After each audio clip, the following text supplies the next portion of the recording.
Hey moms and dads, I want to come to you from a little different spot today at my house behind my bookcase, or actually in front of my bookcase. But I want to talk to you a little bit about today's story. It is actually the discussion of the temptation of Jesus. And as a preschool parent, temptation is a really big word, especially for kids. But really what we want to discuss today is the idea of sin. What is sin? And sin is disobedience to God. That's really important to distinguish. Obviously, in the good and bad category, it falls in the bad. But knowing God's rules and God's laws helps us operate in this world.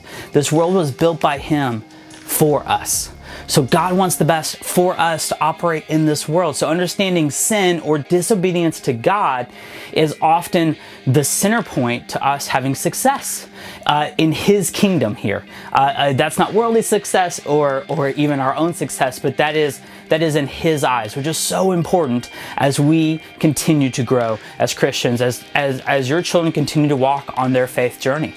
Today's story discusses those things, and we have a couple crafts to go along with it.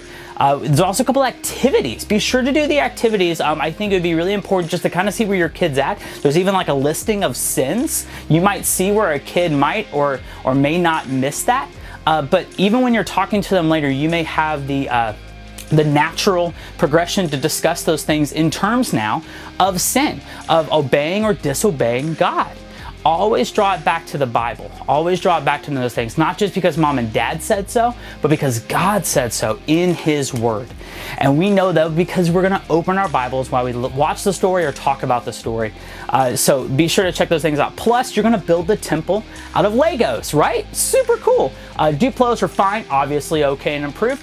But feel free to continue that and to involve the whole family in that, to discuss how Jesus was tempted, but He didn't sin. There's a big difference in those things. Make those statements, all right? If you need anything, please let us know. We want to be here to help you.